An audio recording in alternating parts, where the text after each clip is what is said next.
that is the quote unquote the $1 million question, right? How do we find the right locations? And a lot of it is just legwork, knowing a market, understanding where you've got people that are higher rent type places that are more transient type locations. But you'd be surprised. We've got laundromats that are in areas that are a little more upscale that have done extremely well. So when we're out looking for a space, we're looking for traffic count, we're looking for visibility, we're looking for lots of windows and plenty parking. Is it the right size?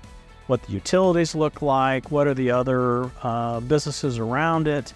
But really, at the end of the day, it's population, right? Is what's our population density, where we're going to be pulling from, what's our competition look like?